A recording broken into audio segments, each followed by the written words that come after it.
This is Truth Be Told. That not only are there reptilians here, new evidence of UFO fleets. We were close to nuclear war. To help you transform so that you can live your highest truth. We're not being told just because we're not ready for it. Radio stations of frequency, vibrational. I was a homicide detective with LAPD. UFOs increase, visitations.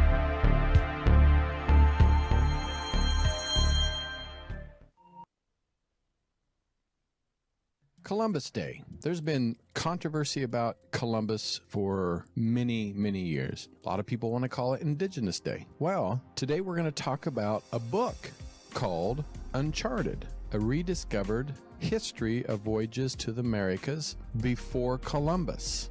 So how can we say that Columbus discovered America when not only the natives were here, but other visitors were here before Columbus? Because there are evidence of potential Roman and Phoenician shipwrecks off the coast of South America to the Celtic and Norse explorations of the Northern America. So what we've been taught in schools might be wrong. And we're going to discuss how the Knights Templar influenced the discovery of a new world. Well, who's going to be here today? Author James Martin, who wrote the book Uncharted. Martin is a historian, economist, and lecturer. And as a historian, James believes, like most of us, understanding the past is crucial to understanding our future. And I agree with this, and he's also an investigator of the Worsley Paranormal Group. Well, I'm Tony Sweet with Truth Be Told. Please welcome to the Truth Be Told studios for the first time, author and investigator James Martin.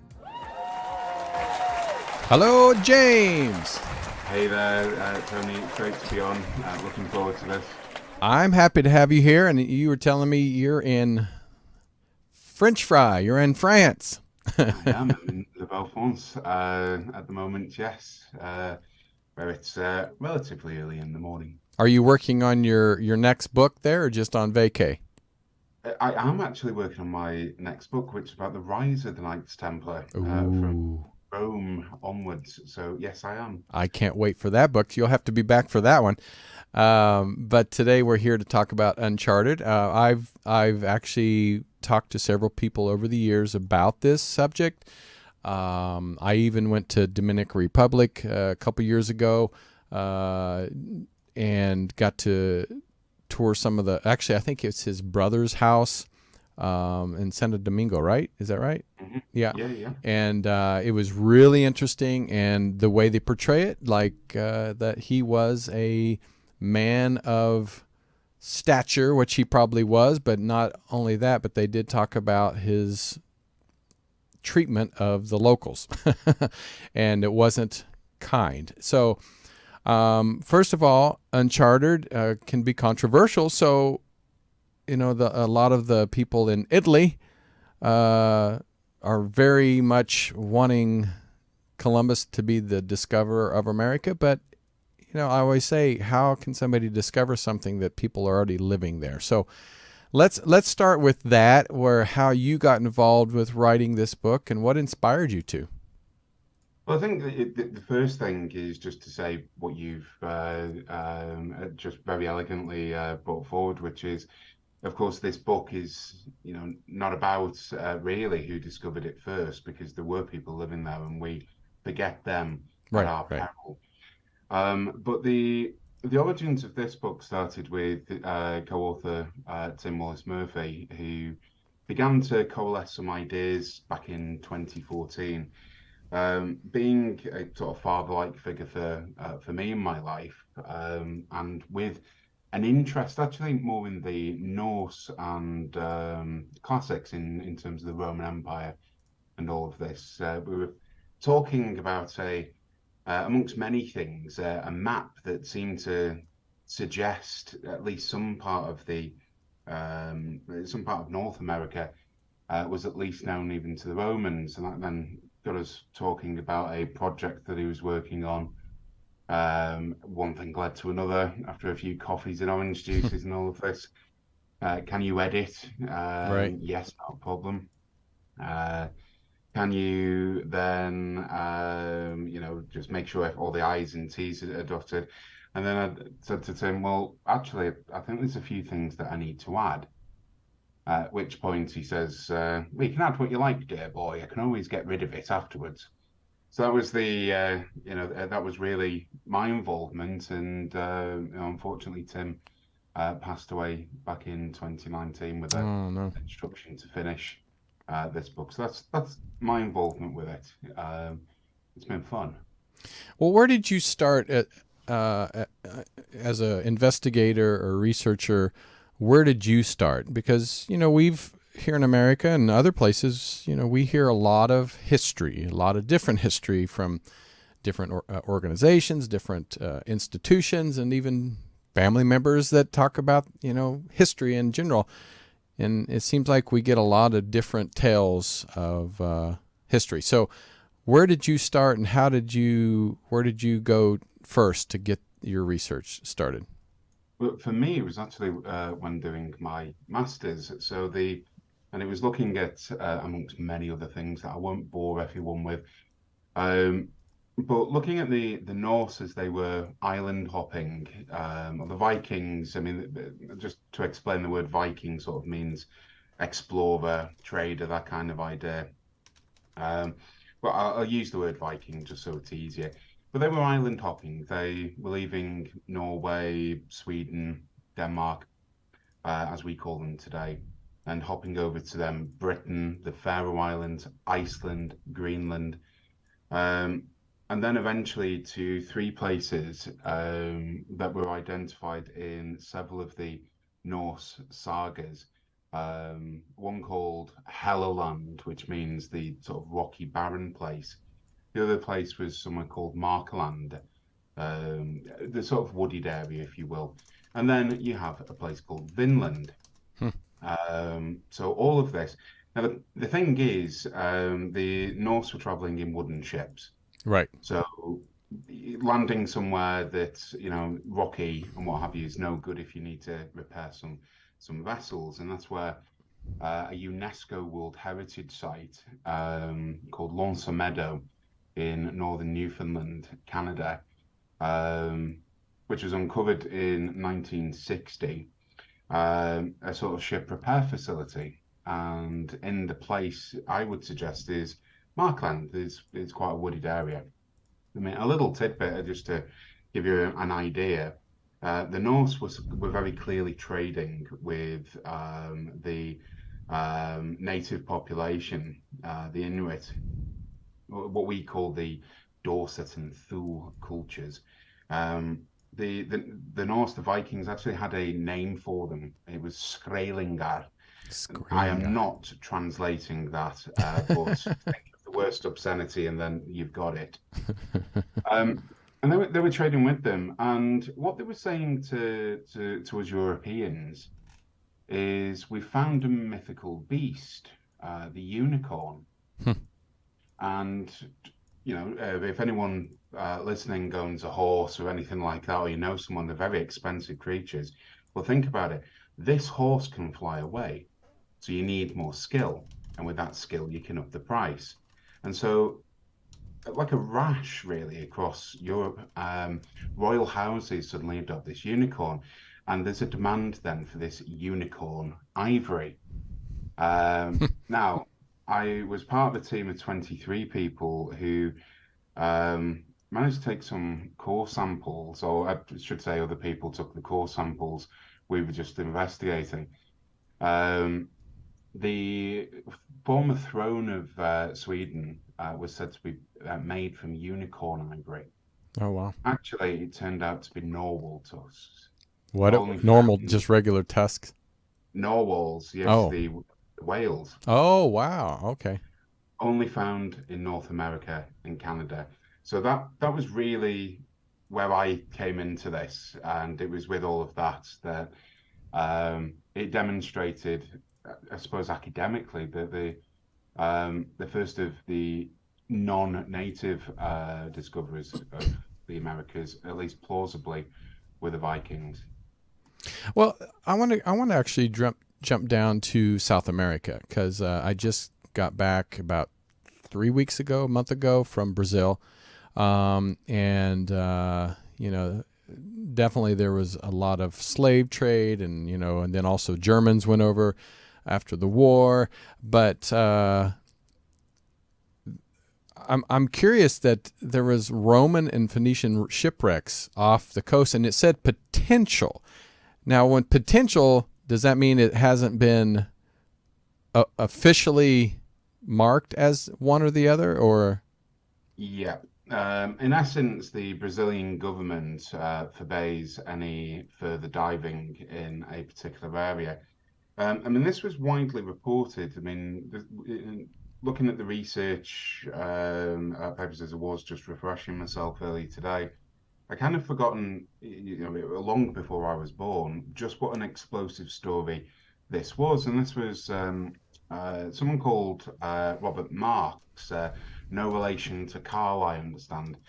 But in essence, he's a submarine, or was, I should say, submarine archaeologist. Some have referred to him as a sort of treasure hunter, but I think that's usually when it's said as an insult.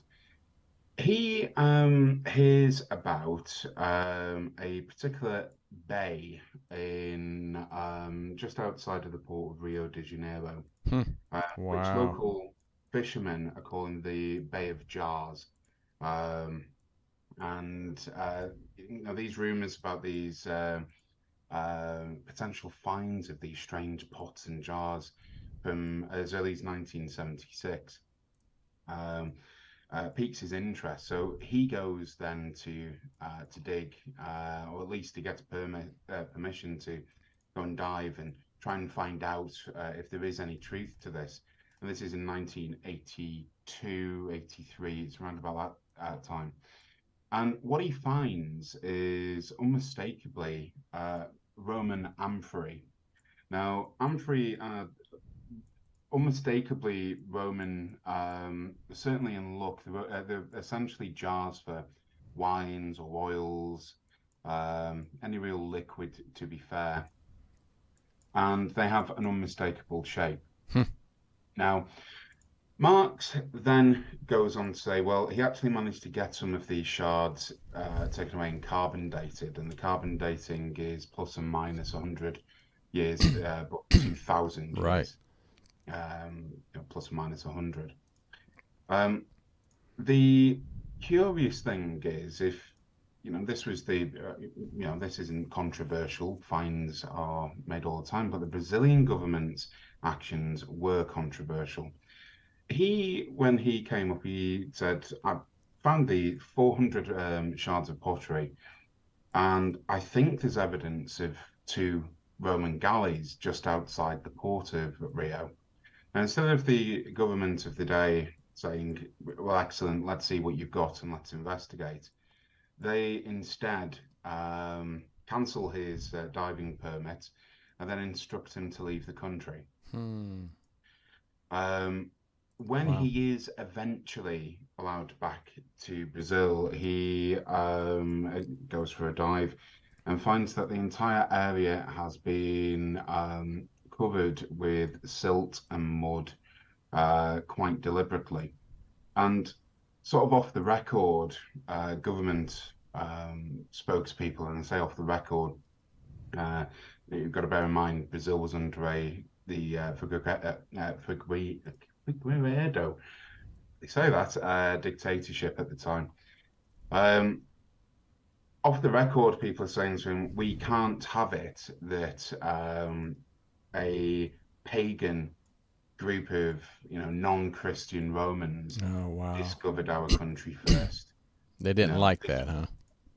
Yes, and that seems to be the sort of idea, it's not Cabral, it's a pagan Roman. So that's why we have to say apparently, because I'm not sure what qualifies as not saying apparently. Does it need to have a government seal of approval on it, or can we take, a sort of field expert on their word? Well, in fact, we got a couple questions from my co-hosts in the chat room, if you don't mind us taking a few, which is, I think, pretty interesting. Star Brother says, why do schools not teach about Atlantis and Lemuria, which is known in spiritual movements? What is your take on I think, well, it's certainly away from things. Atlantis, when I was studying classics, they did teach about. They taught us about the story of Atlantis and all of this. Why they don't do it, I'm not too sure. Is my honest answer. I will just say this about the Atlantean theory, though, about this very advanced culture that suddenly disappeared. I was asked this, oddly enough, just a few weeks ago.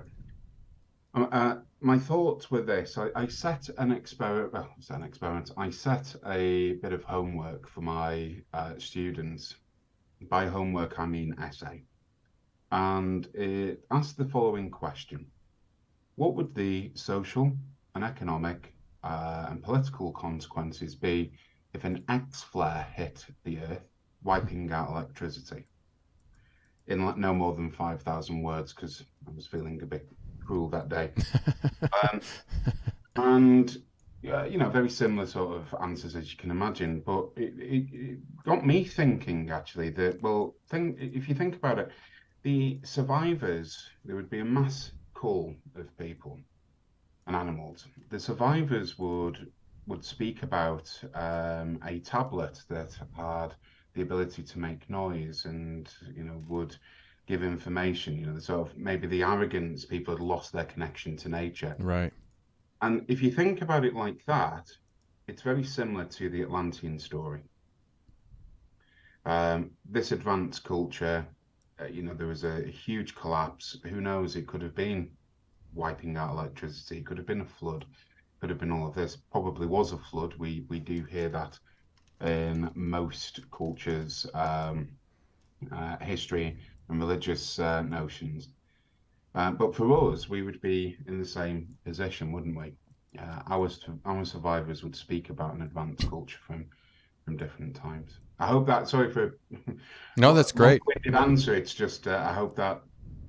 I don't know. Maybe one of the reasons people don't teach that is due to I don't know, fear. Well, and this goes to the next question from Maggie, and I think what could be one of the answers, what you just said earlier, that the Brazilian government did not want pagan people saying that they discovered our country versus, Catholics or, some type of Christianity.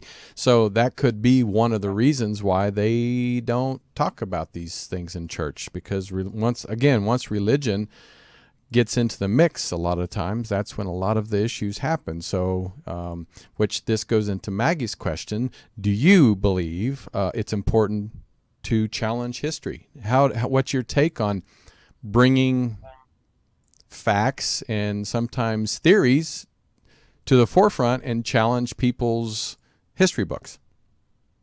Maggie, what a great question. The first thing is to say, you should challenge me. We should always question. It's a very healthy thing to do. We don't just accept what's been told. We know the United Nations, the Canadian government, the American government have even admitted that, yeah, of course the Norse were, on paper the first there. But we also know that the Irish were fishing off the coast of Newfoundland. I'm sure we can talk about ancient Egypt in a little bit. There's some explosive evidence. This is, bona fide evidence. We should always challenge history, and we should always perhaps question what it is that we get taught at school as well. It seems that history puts a lot of people off because it just seems to be names, dates, and wars, as opposed to what history is, which is ours. It's our past. It's not owned by any one particular person. So yeah, we should always question. Uncharted is, it's not there to educate you, but it is there to provoke you into thought, and in that way, quite enjoy being an agent, agent provocateur, as they say, because we're prodding questions, uncomfortable ones. We've already had a number of academic people dismissing and skeptics dismissing, and they've not even read the book. if that answers that, Maggie. You're right. And Maggie, you can let us know if that answers your question. And this question can lead us a little bit deeper into the Viking portion. A.R. Thur says it is well known that the Vikings got to Newfoundland in the 10th and 11th century. Why people think that Columbus discovered America is a mystery.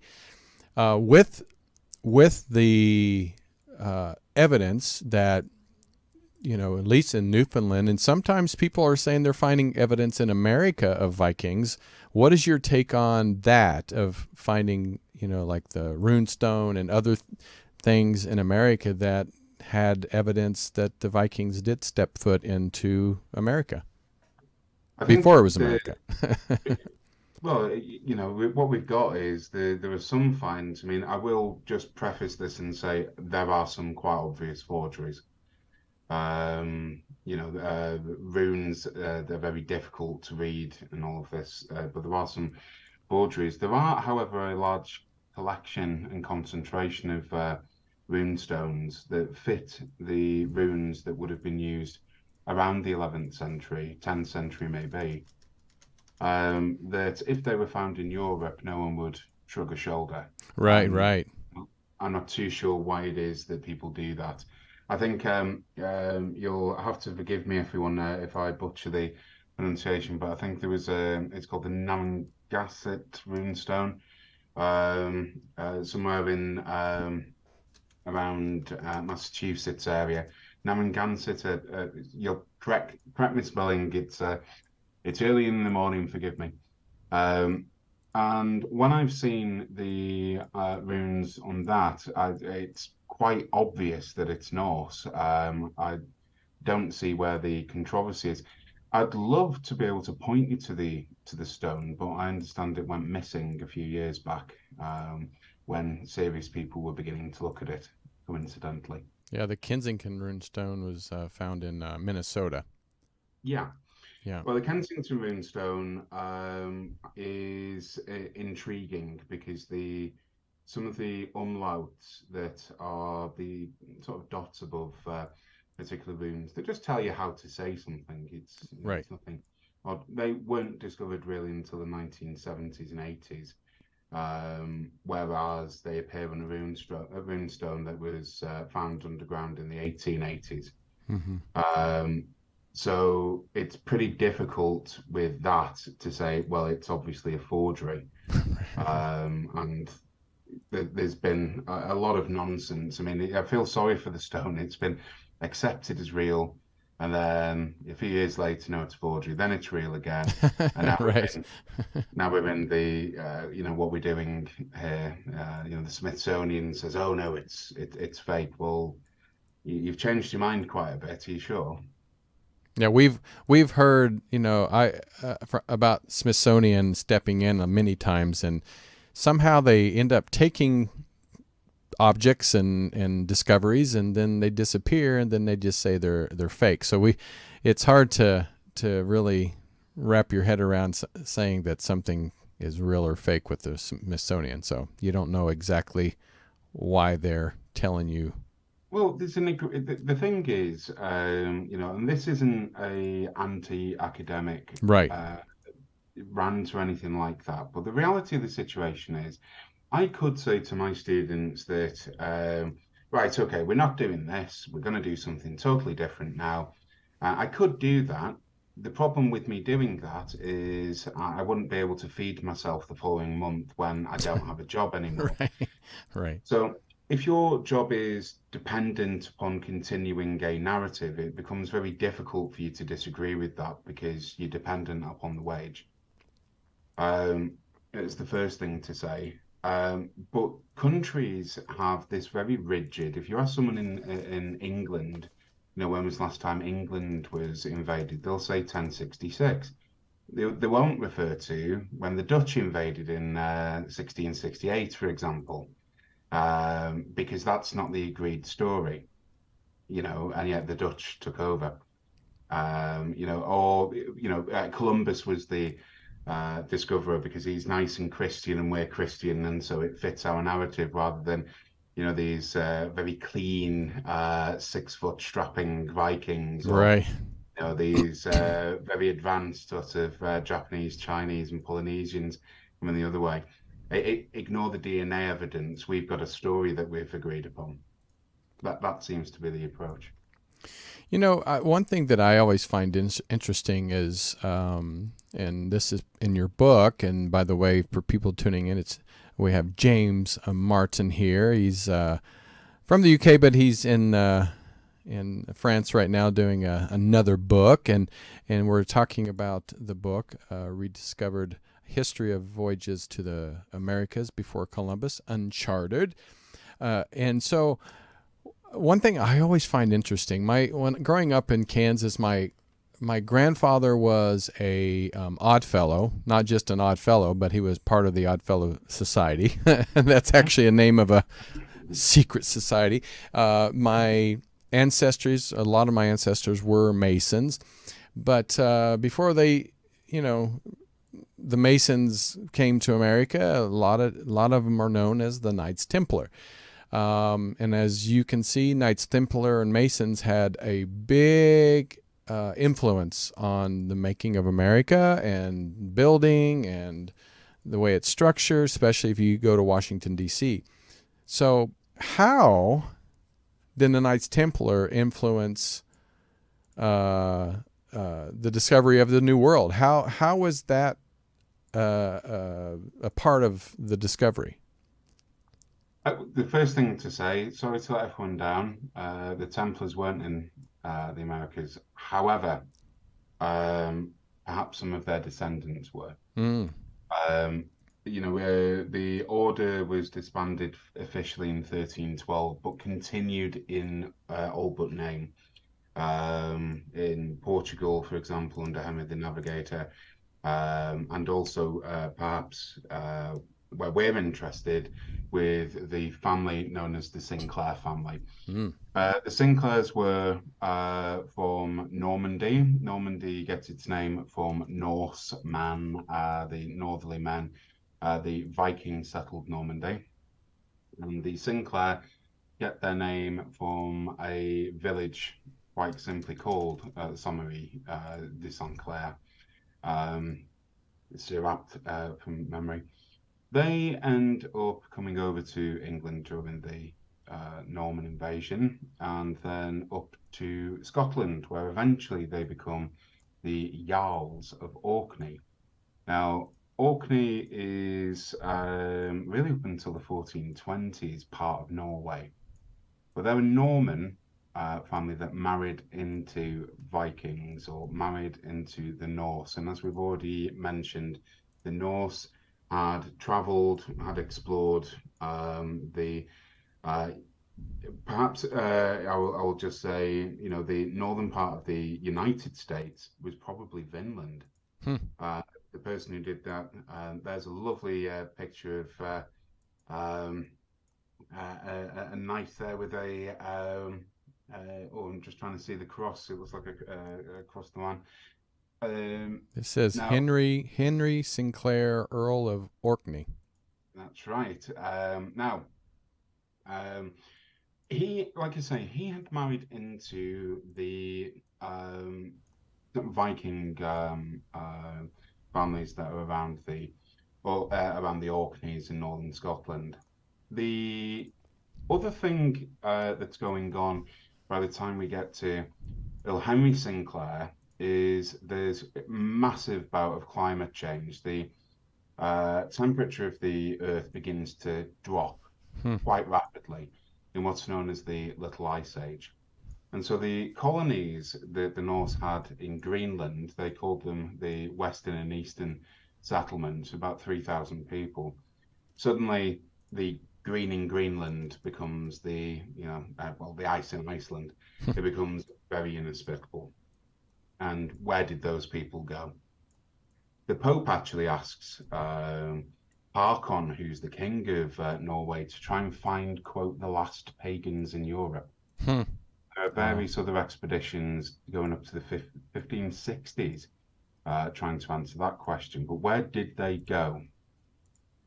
Now, a group of traders under the command of two brothers, the brothers Zeno, apparently make it to Orkney, and they agree to put forward a expedition to go to Grönlandia and then Markalada, and off they go, and that likely then leads us to some very interesting buildings.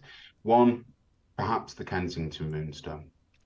Two, the Newport Tower. And three, the Westford Knight. Now, if we just park the Kensington Moonstone for a second, the Westford Knight is one of the clearest bits of evidence that you can see. It's a stone slab. It's now protected from the elements, but it's a stone slab that has the effigy of a knight on it. Now, again, these sort of Smithsonian people have said, well, no, there's no effigy. People are just imagining it. And yet when you do a rubbing on the stone, a knight appears incredibly. Well, the answer then is it's due to weathering. Now, I didn't realize rain was also a sculptor. It tends not to work like that in nature. And certainly not with enough detail that we can see that it's a member of Clan Gun. Now, Clan Gun, one of the Scottish clans, you can see this from the shield the knight is carrying. And those families, the Gun, Sinclair families, offered part of their retinue, part of their family, to the Templar Order in history. It should just be noted that Henry Sinclair's father and grandfather actually testified against the Knights Templar. Oh, wow. Just to put that on the record. But that in itself sort of betrays a deep understanding of the order.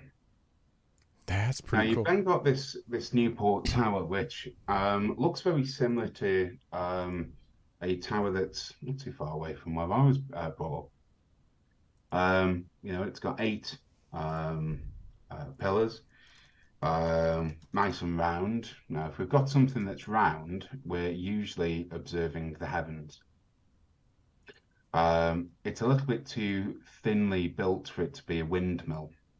And I know that there was a suggestion that Benedict Arnold, the infamous Benedict Arnold from the perspective of the US, or the hero Benedict Arnold from behalf of the British. But anyway, right. It was his granddad who people have suggested built the Newport Tower, which is currently on screen.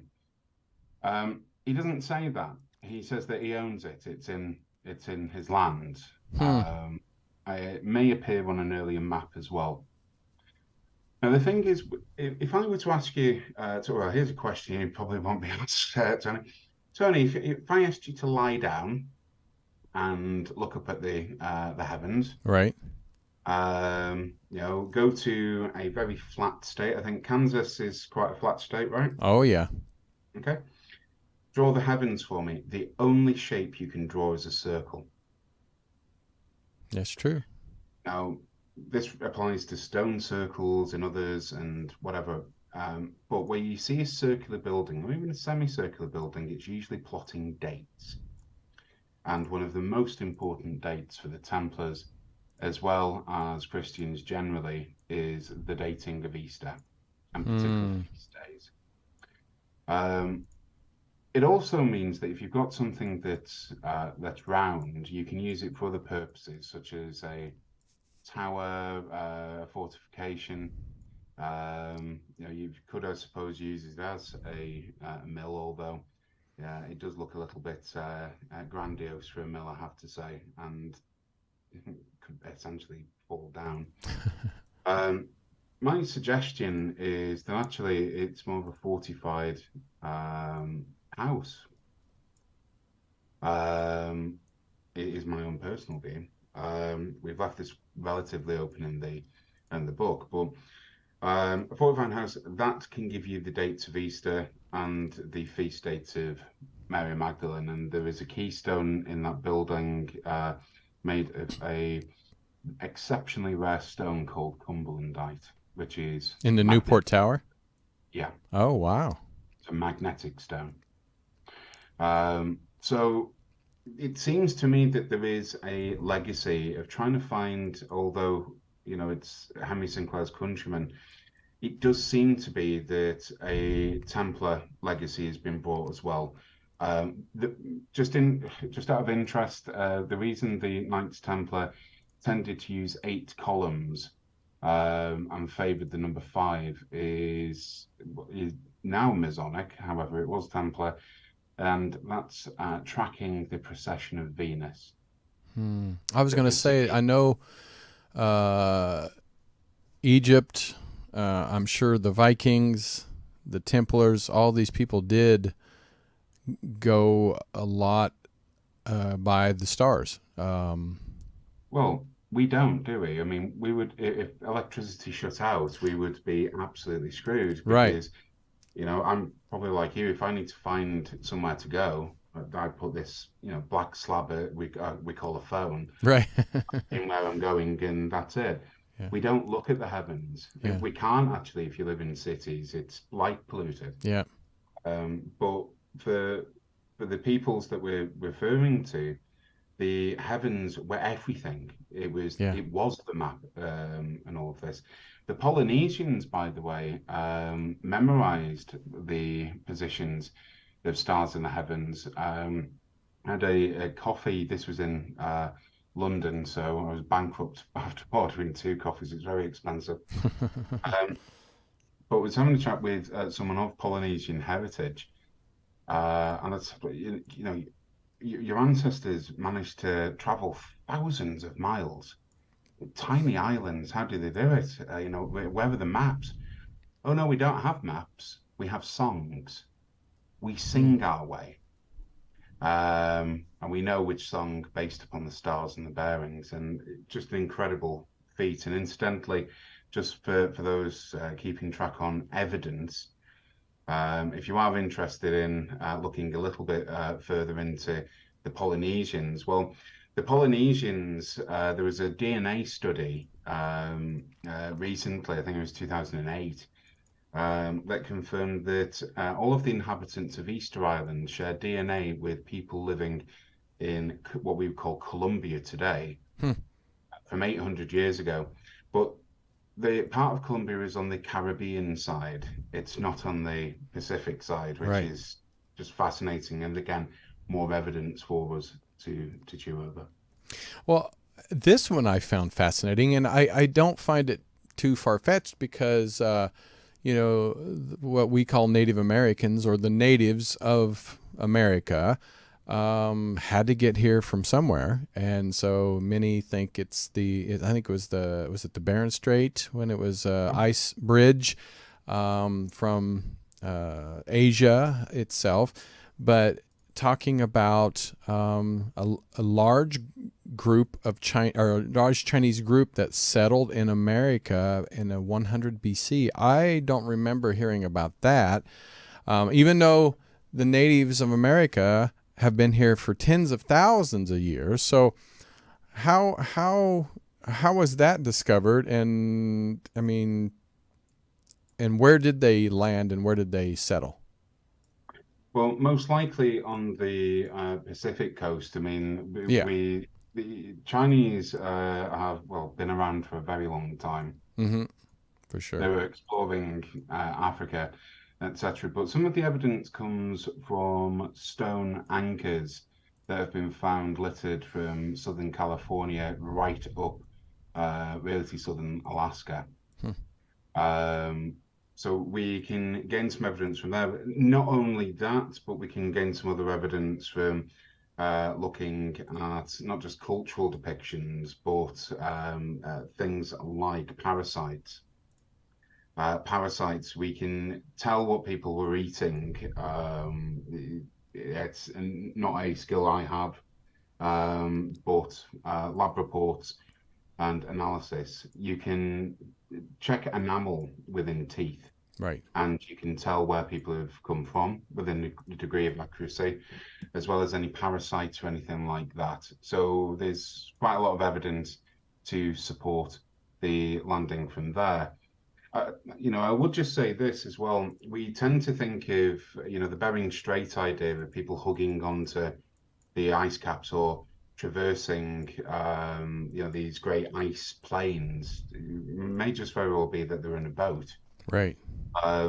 Our society today always thinks the society previous is inferior. No, we wouldn't have last. No, well, we're wimps compared to what they were, because they had to be tough people. Yeah. And that's it. Well, we've got this notion of cavemen. I enjoy this one. People living in caves. Well, caves are exceptionally dark. So if I was a time traveler, where, people are 4 miles in a cave network drawing, which we know that they were, how did they light it? But all I need to do is this. Blow out their torch, dead caveman. It's nonsense. We either accept that people lived in caves and could light the place, or they didn't live in caves. But we know that they were drawing in caves. So we always think that the society before us is inferior, and it's just not the case at all. Contemporary to the Chinese, yes, around 100, excuse me, around about 100 BC, of course, the Egyptians. And the Egyptians, there is that much evidence that I don't know really where to begin. Tony, I get in trouble for this when speaking to our American cousins. I have been told there are only 2 ways in which you can cook corn cobs. I like to boil mine. Am I going to get in trouble? We boil, well, in Kansas, we always boiled ours too. And some people put them on the grill, but we always boiled ours. So. Right, okay. Well, good news. So you're not going to get in trouble here anyway. No, well, I don't want to start on a bad foot if you're one of these grilling people. Yeah. Have you ever noticed that when you're cooking corn cobs, that the corn always drops to the bottom of the pan? Yeah. So we can rule out any idea that corn cobs can somehow travel over the ocean, because they would quite literally sink to the bottom of it. And even if they were somehow able to float, the salt water would render their reproductive ability as useless. So how do we find thousands of depictions of corn cob in pharaonic tombs? So, for example, the pharaoh Snefru, about 3,000 years ago, thereabouts, earliest carvings of corn cobs appear within the tombs under his reign. If it was just in isolation, I could perhaps say, well, okay, it's not really a corn cob, but we're talking thousands of these things. For example, some people have suggested there was a tank, a helicopter, in some Egyptian carvings. I'm not ruling it out, but I'd perhaps like to see at least 1 or 2 more.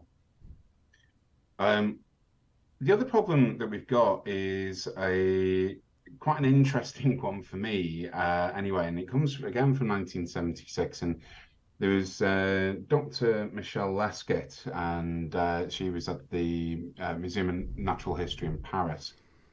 And what she discovers is she's been tasked to take some samples from the Pharaoh Ramses the Third. And she takes some samples and finds that within the bandages and within the mummy itself of Ramses are grains of tobacco, only found at this point in the Americas. She then speaks to, and this is where we've drawn heavily because of the extent of the project, the next person who is asked to verify tobacco within other museums, universities, anywhere that had a mummy. And this was someone called Dr. Svetlana Barbanova. And she was a forensic toxicologist. And she obtains a team of people from the University of Manchester, really not too far from where I grew universities in Berlin, across France, Europe, even the States. And here's what else is found. It's not just tobacco, it's cocaine and cocoa and all of this. Now, as well as, drumroll, cannabis. Now, Shocker. No, where this is found is within the digestional tract. So we can rule out really that this is, there must be an exceptional drug problem in the archaeological community to explain all of this. But actually, that would cling to the fibers. It wouldn't then go into the stomach cavity. So we can rule out any cross-contamination from Victorian period onwards. And we can say, no, the pharaohs were having a very good time. And there's lots of evidence. It was something like 2/3 of all of the mummies in museums contain plant products, produce that could only have come from the Americas. Well, we just have about four or 5 minutes left, and I have one question, and then I want to finish with a question from the chat room, which I think is great. But I think in your summary on Amazon, where you can pick up the book, it says, it says Columbus should be remembered, but remembered for the conquering tyrant he was. These other groups did not come to conquer, but to trade, explore, and escape. Why do you think Columbus took, pun intended, that route of conquering versus everybody else, that Vikings and all these other people that had been here before him and did not want to take possession of the people and the land? In 1492, Columbus discovered nothing new. The difference between Columbus and the Vikings is the country of Spain didn't exist in 1491. It had unified in 1492. It had reconquered the southern Iberian Peninsula from the Moors. And so what better to go and take a land grab from a new world where there are riches, gold, was really the idea. And just to re-emphasize, Columbus did not step foot in North America. Right. He landed on Caribbean islands. So I actually think he was sent to land in North America, but with very little experience commanding a naval fleet. I think he was incompetent, and we know he took it out on his crew. In essence, what better way to establish a Spanish empire that's just formed as a country than to stake an ancient land claim? That makes sense. I mean, yeah, that makes sense. Yeah, to stake, to build your name and reputation. Why not? Why trade when you can own? I think that was the notion. Genuinely, I do. Yeah. Look, we remember Columbus, because if we don't, well, if it wasn't for Columbus, we wouldn't be having this conversation. There's no doubt about that. But what we shouldn't ever do is forget the others. Now, because then we're just focusing on a very thin slither of history, which we shouldn't do. Yeah, and Ancient Ruby said the Queen ordered Columbus to take credit for the power trip, which is exactly what he did. Well, last question, and is that what do you want readers to take away from your book, Uncharted? I want people to approach things with an open mind. There are certain truths. Gravity exists. Don't walk near a cliff if you don't believe in that. But history is often written by people with a purpose. And certainly what we're taught at school isn't really the truth. It's not all about dates and leaders. It's about us. So if anything anyone takes away, it's to open your mind to question, not to do so in an insulting way. There's nothing in the book that we really want to cause offence or insult, but to allow at least different thoughts. If we approach things too dogmatically, we miss the fruits of everything else. So just approach things with an open mind, and if you find it changes your mind, it might inspire you to look at some other things as well, which would be the added bonus for me personally.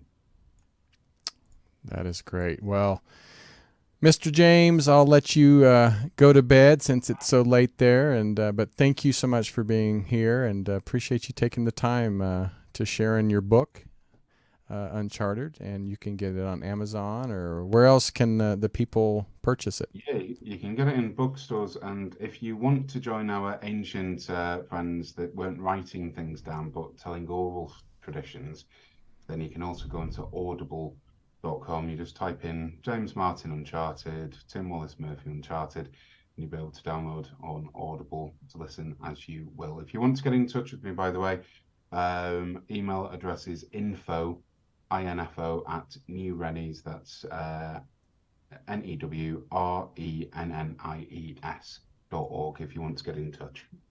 But it's been an absolute pleasure, Tony. Thank you. And thank you for all the great questions as well, everyone. Oh, for sure. I love when my co-host in the chat room get involved. It's nice to hear that feedback. And but I had a great time, and I hope everybody else had a great time. So James, thank you, and come back again when you release your next book. I appreciate that. And again, this is Tony Sweet with Truth Be Told every Friday at 3 p.m. Right here on our channel. You can download our podcast on Apple, iHeart, Spotify, pretty much anywhere you can find them. There's plenty out there for you all. Don't forget Monday, Minuteman Report with Robert Hensley does a short review of what we talk about here on Truth Be Told. And then Bonnie Burkert does Truth Be Told Transformation for the spiritual side of Truth Be Told. And then if you speak Spanish and want to tune in for our Espanol Truth Be Told, please, Metaphor is on Tuesdays at 3. So until next time, I'm Tony Sweet. Thank you, and I'll see you. And don't forget to share and like this show. Talk to you soon. Bye-bye. This has been another episode of Truth Be Told. Thank you so much for watching. Recorded live at UBN Go Studios in Burbank, California. Join us on social media. Facebook, Truth Be Told Radio. Instagram, Truth Be Told Paranormal. Go to Truth Be Told Worldwide for more information on upcoming shows.